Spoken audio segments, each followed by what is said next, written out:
마지막으로 사실은 우리 이거 잘해보려고 모여 있는 게 아닐까 싶은데요. 그래서 이제 자신의 어떤 기준을 가지고 이것을 어떻게 활용할 것인가라는 문제 앞에서는 그러면 이제 또 막막해질 수가 있잖아요. 그랬을 때 좀 도움 줄 수 있는 그런 이야기들을 좀 해주실 것 같아요. 대전에서 오셨고요. 김재섭 연사님을 모셔보도록 하겠습니다.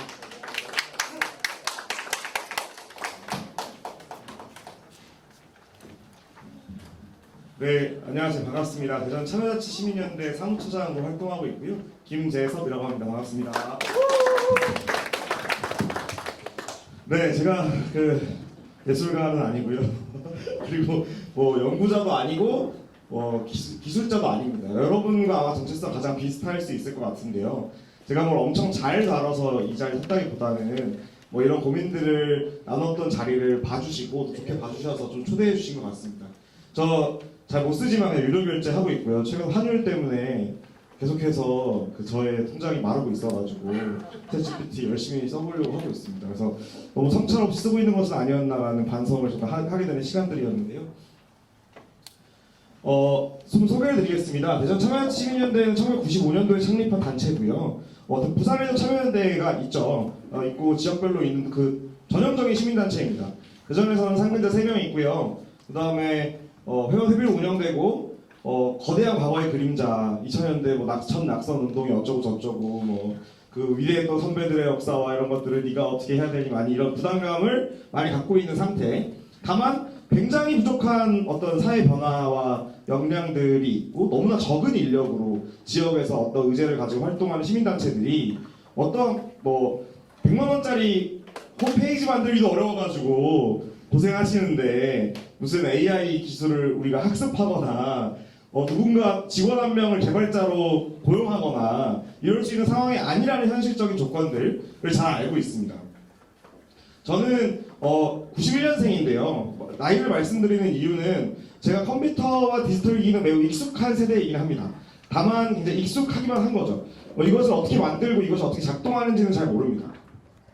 그리고 이제 아르바이트 노동조합이나 청년접합이나 정당활동 같은 걸 하면서 사실은 어떻게 하면 예술적으로 데모할 것인가만 열심히 고민하다가 2018년도에 대전 참여라고 하는 권력감시 시민단체 들어가게 된 겁니다. 그러다 보니까 좀 권력감시 해야 된다고 자료를 많이 보라고 하더라고요. 근데 제가 이제 IT 그 데모도 열심히 안 해요. 참여연대는. 그래가지고 너무 아쉽습니다. 대전에는 데모도 별로 없고. 그래서 IT 기술 완전히 비전문가고요. SNS 딱 아이디만 있습니다. 하지만 어댑터이기 때문에 원리는 아니지만 어댑터이기 때문에 모든 SNS 계정이 다 있긴 있어요. 틱톡을 제외하고. 여기 있고 저 온라인보다 오프라인이 훨씬 더 좋은 사람입니다. 아마 여기서 많은 분들이 그러실 거예요.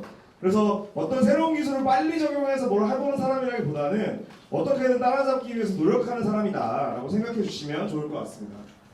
제가 내용의 주제는 3가지로 갈 건데요. 첫 번째는 왜 이 문제에 관심을 가지게 되었는가, AI와 기술에 대해서. 두 번째는 인공지능 사회에서 시민사회 운동 지금 어디에 있냐. 세 번째는 제가 유료 결제를 하고 열심히 이걸 어떻게든 이 돈을 아깝지 않게 하기 위해서 써보려고 노력을 해봤어요. 그 과정들을 소개시켜 드리고자 합니다. 그렇게 성공적이진 않습니다. 그래서 큰 기대를 가지시면 안 되고요. 지금 나눠드린 것은 6개의 성명서인데요. 6개의 성명서 중 4개는 챗GPT가 작성한 겁니다. 네, 그래서 도대체 왜 이 문제에 관심을 가지게 되었는가? 제가 2021년도에 대전광역시 219개 위원회가 있습니다. 부산시에도 있겠죠? 그리고 여러분들 중에 누군가는 그 위원회의 성별분포가 어떻게 되느냐를 가지고 따지고 계시겠죠? 그거 어떻게 따지시고 있냐는 거예요. 홈페이지 들어가서 다 체크해가지고 219개를 제가 하면서 보름 동안 눈이 빠져라 그걸 보면서 이따위는 못 해먹겠다. 이걸 어떻게 매년 하냐. 심지어 대전시가 위원회 구성을 바꾸면 업데이트도 잘 안 해. 그리고 제대로 되지도 않은 정보를 가지고 비판하려고 하니 어렵다라는 거예요. 그래서 도저히 못 해먹겠다. 엑셀을 수정을 했습니다. 219회를 이렇게 해가지고 했어요. 근데 도저히 못 해먹겠는 거예요. 그래서 이걸 어떻게 하면 조금 쉽게 할 수 있을까를 고민하면서 이 고민이 시작되었습니다. 이 고민이 시작되었고요. 두 번째는 공공데이터 포털을 혹시 들어가 보셨나요? 네. 정말 많은 데이터들이 있어요. 저희가 정부 용어를 정말 많이 하지만 사실 조금 부끄럽습니다. 왜냐면 너무나 많은 데이터들이 공개되고 있습니다. 네. 그래서 제가 부산이어서 오기 전에 부산광역시 버스 노선별 스마트 정보라고 찾아봤어요. 그러니까 다 나와 있어요. 여러분들 혹시 대중교통 운동하시는 분이 계시다면 어떤 버스 노선이 실제로 이용객이 적은지 그 다음에 이런 것들을 알아야 노선도 개편하자 이런 얘기를 할 수 있을 텐데 이게 17,089개의 행이 있습니다. 이거를 우리가 보고 어떻게 도대체 할 수 있겠냐는 거예요. 기술 없이는. 더군다나 이건 다행히 그래도 엑셀로 열릴 수 있습니다. 저희가 가진 가장 최고의 기술 중에 하나죠. 엑셀. 네, 엑셀과 한셀이 있는데요. 근데 엄청나게 많은 공공 데이터가 대규모로 업데이트되고 있고 실제로 많은 정보도 공개되고 있는데 그나마 엑셀 파일로 다운받으면 수작업으로 해가지고 눈이 빠져 작업을 할 수 있습니다. 여러분들이 뭐 함수도 조금 이렇게 써보고 뭐 썸도 쓰고 if도 쓰고 뭐 vlookup까지 쓰면 잘하시는 거고 그래서 해가지고 막 합니다. 근데 어떤 것은 API가 어떠냐느니 뭐 제이슨으로 쓸 수 있다느니 뭐 이상한 말도 안 되는 엄청나게 뭐 긴 뭘 넣어서 어떻게 하면 된다는 저 배우긴 했는데 전혀 저기 있는 조경수님께 배워봤는데요 제가 네, 저 배우기만 하고 그냥 네, 개념만 알고 있습니다. 근데 이런 상황에서 너무 무력한 거예요. 정말 많은 정보들이 공개되고 있는데 그 점점 많은 테크 기업들 알쏭달쏭 디지털 사회에서 다 불안하고 안 그래도 세라피가의 시민사회운동 이대로 괜찮은가 이런 고민을 막 하게 된 거죠. 근데 지금 제가 2091년생이니까 제가 이때 영상 카톡으로 받았습니다. 저 사실 군대 늦게 가서 다음 주에 예비군 가야 되는데 예비군 병합법은 아직 못하고 있어가지고 예비군 통지서 네이버 전자문서로 받았어요. 요새 익명 커뮤니티에서 집회들이 시작되는 거 알고 계시죠?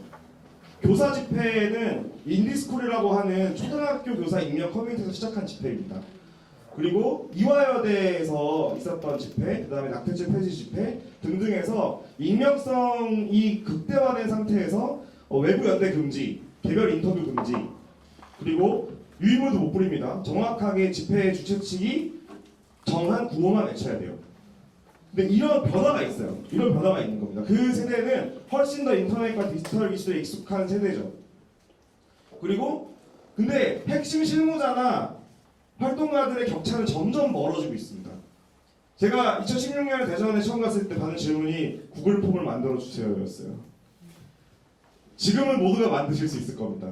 지금 모두가 만들 수 있을 거고 그때 웹자보의 위치 하나가 바뀌어가지고 그것을 수정해달라고 밤 9시에 연락을 하시던 50대 활동가가 기억이 납니다. 네, 네 그렇습니다. 지금 다 용서했습니다. 네. 그리고 온라인 기반 마케팅 시민사회 전반에 퍼져 있습니다. 여러분은 회원 확대를 위해서 페이스북에 돈을 내고 광고를 해서 그 사람한테 돈을 받다 내죠. 그럼 도대체 누가 누구한테 돈을 내고 있는 것인가 이런 고민이 드는 사회에 우리가 살고 있다는 거죠. 근데 이제 핵심적인 변화가 있습니다. 이걸 고민하게 된 이유가 제가 이 변화가 없었다면 시작도 못했을 거예요. 왜냐면 저는 헬로우 월드까지만 딱 할 수 있는 사람이었는데 뭐냐면 더 이상 일러스트레이터나 포토샵을 전문적으로 볼 필요가 없어지게 된 거죠. 여러분들 다 캔바, 미리캐버스 너무 좋죠? 네, 너무 좋죠. 대신 다 똑같아지고 있다는 단점이 있습니다. 여러분들 다 똑같은 걸 쓰고 있어가지고 그거 AI 적용하면 이제 다른 할 수 있겠죠. 네, 그런 게 있고요. 두 번째는 컴퓨터의 대중화가 아니라 컴퓨터 기술의 대중화가 벌어지고 있는 거예요. 네, 그래서 여러분들이 이제는 막 그 포토샵 눕기 딴다고 하죠. 옛날에 이렇게 쓴다는 거 다 해줍니다. 그걸 몰라도 다 해줘. 그거 얼마나 고생 많이 하셨어요. 몇몇 나이가 적다는 이유로 조금 컴퓨터 다룰 줄 안다는 이유로 수없이 많이 고통받았던 시민사회 젊은 활동가들 제가 다 마음 이해합니다. 네, 이해합니다. 그래서 근데 대중과 기술자의 격차 자체는 엄청나게 멀어졌어요. 여러분들은 도대체 미리 캠퍼스가 어떻게 이 작업을 하는지 모릅니다. 전혀 몰라요. 근데 그게 쓸 수만 있는 거예요. 이런 상태가 되어 갔다는 거죠. 기술의 접근성은 매우 확대됐고요. 근데 이제 기술에 대한 이해도 자체가 굉장히 부족합니다. 그러니까 아까 그 김재인 교수님께서 말씀해 주신 어떻게 인공지능이 이 답변을 이끌어내는가 이런 것들 잘 모르는 거죠. 두 번째는 이 격차가 너무나 다른 거예요. 제가 만약에 대전 참여 25년대 시민단체에서 저 내년부터는 성명서를 챗GPT한테 쓰게 하겠습니다 라고 운영위원회에서 안건을 올렸다고 생각해 보십시오. 예, 발생되는 여러 문제들을 여러분들이 상상할 수 있는 도대체 인공지능의 윤리적 문제는 고민해봤니?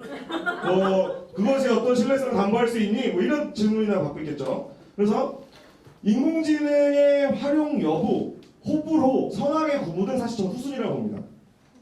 이미 우리 앞에 너무 목도에 있고 사회는 많이 변화했기 때문에 일단은 뭔지 알아야 판단할 수 있잖아요. 근데 너무나 언론에서 또 겁을 줘서 그런지 많은 분들이 써보기도 전에 저 악마의 유혹에 빠지면 시민사회의 독립성과 어떤 인간의 창조성은 무너질 거야. 이런 어떤 두려움에 빠져 계신 것 같아요. 그래서 제가 한번 일을 시켜보았습니다. 일을 시켜보았습니다.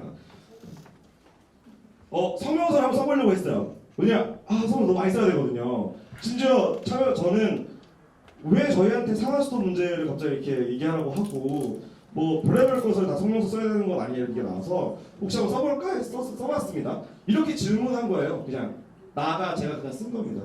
뭐 상황 설명은 뭐 몇월 며칠날 대전광역시에 올린다고 하더라 이렇게 쓴 거고 수도권 인상에 대한 시민들 영향력에 대해 분석해봐 이렇게 해놓은 거예요. 근데 이렇게 써줬어요.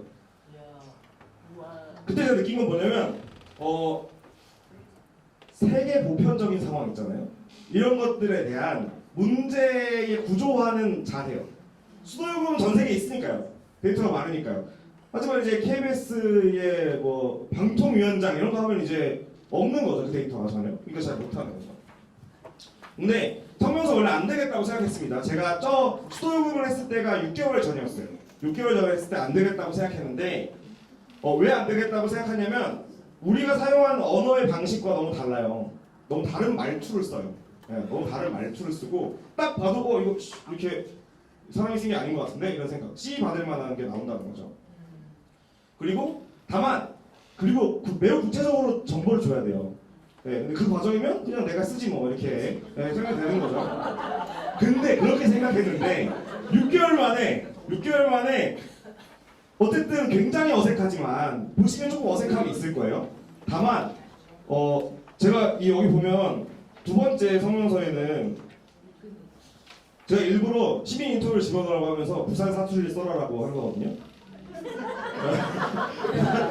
부산 사투리를 써서 작성해라 이렇게 한 거예요. 그런 것이 있는 것이고요. 그래서 보면 첫 번째 거에는 쓰고 나니까 1번은 야 이거 너무 이렇게 파워가 없어. 분노가 안 느껴지는 거예요. 그러니 뭔가 구호를 마지막에 넣었어요. 구호를 써봐라 이렇게 한 거예요. 좀 비슷했죠 뭔가. 하지만 네 글자로 구성해야 이게 딱 전달이 잘 되는데 이제 그런 것들 이제 입력하면 그렇게 되겠죠. 근데 보시다가 뒤에 이제 성명서 5까지 오면 뭔가 구호가 우리가 외치는 구호 같은 게 나오기 시작한 거예요.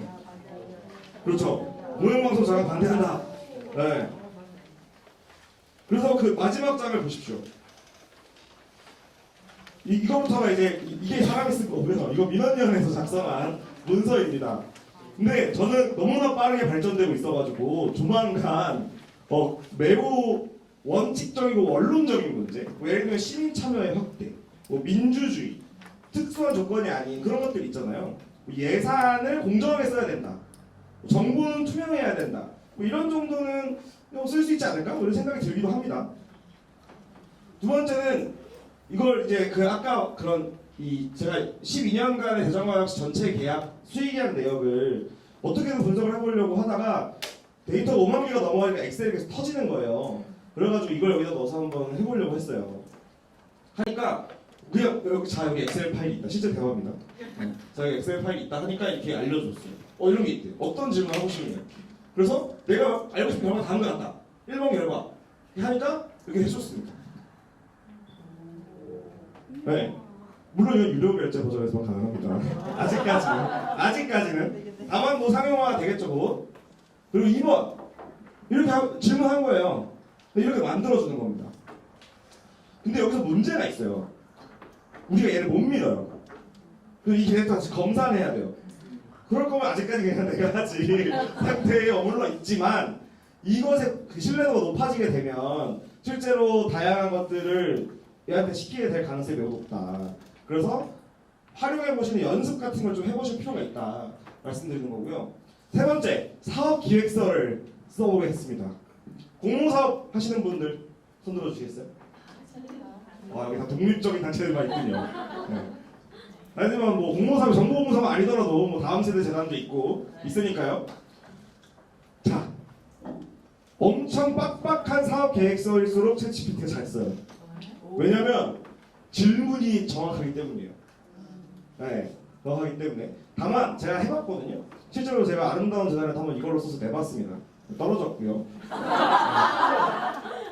네, 다만 뭐냐면 질문이 구조가 되어 있는 거예요. 질문 구조가 되어 있으니까 쓰기 좋은데 내 아이디어가 있고 내 아이디어를 조금 길게 늘려 쓰고 싶을 때 그럴 때 사용하시면 좋고, 무엇보다 기대 효과가 제일 좋습니다. 어차피 기대 효과 여러분 근거 없이 쓰는 거잖아요. 네. 그래서 다만 기대 효과를 사업 기획서 단계에서 쓰면 조금 양심이 찔리잖아요. 결과 보고서의 기대 효과, 사업 결과 항상 쓰실 때마다 고민하실 텐데 저는 그 정도는 뭐 챗GPT한테 맡겨도 뭐 괜찮지 않을까 좀 실감이 나시죠? 이렇게 해서니까. 그래서 근데 뭐냐면 더 놀라운 발전은 뭐냐면 이거는 그냥 사실 도와주는 정도예요. 근데 제가 좀 주목했던 영역은 뭐냐면 어차피 엄청난 걸 만드는 건 우리가 할 수 있는 일이 아닙니다.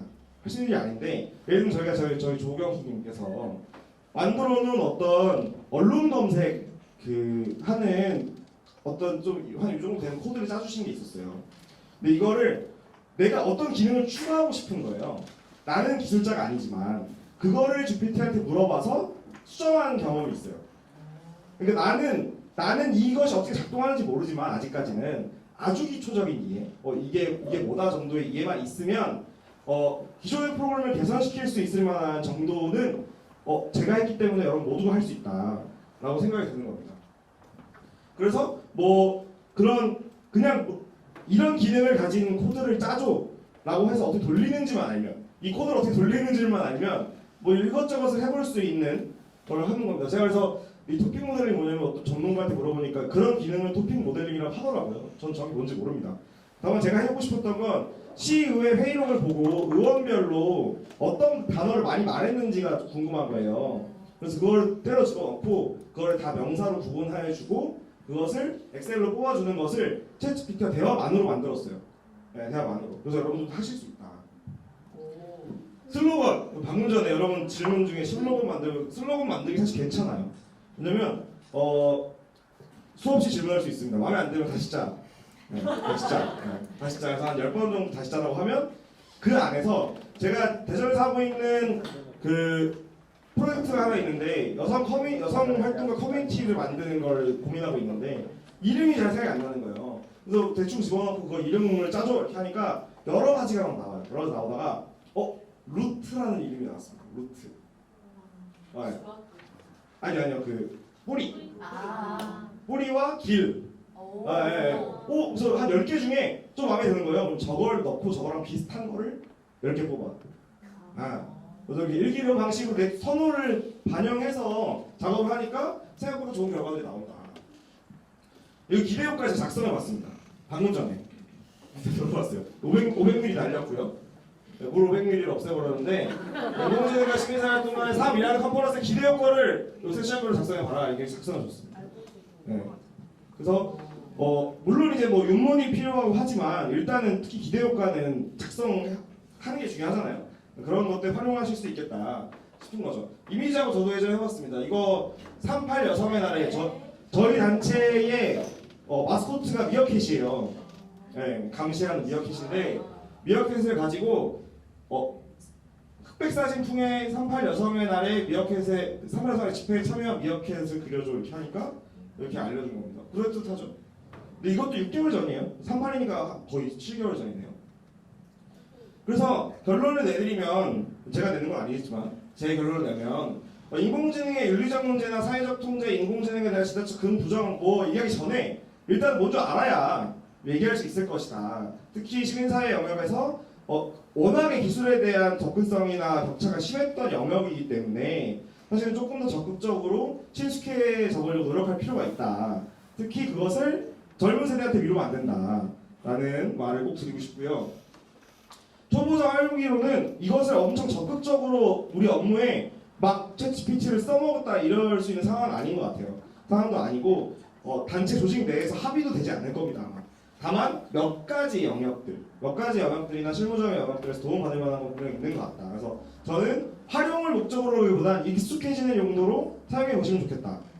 이렇게 생각이 들고요. 그래서 챗 GPT로 뭘 하시려고 하지 말고 일단 이미 있는 기능들, 엑셀과 뭐 이런 것들을 더 잘 활용하시면 좋을 것 같고, 제가 보니까 시민단체에서 IT 기술이나 인공지능을 통해서 이루고 싶은 것이 이 5가지 정도인 것 같아요. 그래서 우리가 지금 이 기술을 어디에 활용하고 싶은 건지가 정확히 있어야 그거에 맞는 어떤 기능이든 업체든 서비스든 찾아갈 수 있는데, 이것을 다 통틀어서 뭔가 될 것처럼 얘기하시면 사실은 찾을 수 없을 것이다. 딱 맞는 무언가를. 그래서 대표적으로 회원관리 및 마케팅의 대표적인 사례가 이겁니다. 이걸 저기 갱님 조용수님도 많이 도와주고 계시는 건데, 회원가입 서비스에 들어온 정보를 엑셀로 보관하시거나 이럴 가능성이 있는데, 이걸 뭐 메일링 서비스나 문자 서비스나 연동한다든가 이런 데이터가 왔다 갔다 하잖아요. 뭐 이런 것들을 회원 관리할 때 뭐 쓰신다거나, 마케팅도 뭐 이제 광고를 한다거나 혹은 뭐 어떤 디자인을 만든다거나 할 때 쓰실 수 있겠죠. 그리고 반복 작업, 아까 제가 했던 것 같은 그런 반복 작업을 줄이는 용도, 그리고 어떤 실제로 콘텐츠를 생산하는, 이미지를 생산하거나 앱작을 생산하거나 이런 영역이 있을 것이고, 조금 더 방대한 데이터를 분석하는 영역이 있을 것이고요. 그러니까 그래서 이거는 기존에 못했던 거를 새로 할 수 있게 되는 뭐 이런 영역들이 있겠죠. 그 다음에는 웹페이지를 실제로 뭐 홈페이지에 어떤 기능을 추가하고 싶어 뭐 이런 것들이겠죠. 근데 이것들이 지금 우리의 욕망 수준에서는, 대다수의 시민단체 욕망 수준에서는 엄청난 AI 기술이 필요한 게 아니라는 거죠. 이미 많은 서비스들이 나와 있고 그런 것들을 적절히 활용하면 되는데, 즉 우리가 필요로 하는 영역이 정확히 무엇인가, 그거에 맞는 것을 찾아가는 게 더 필요한 단계인 것 같습니다. 제가 보기에 활동하는 삶을 고민할 때는. 그래서 여기까지 하겠습니다. 시간이 끝났기 때문에 감사합니다.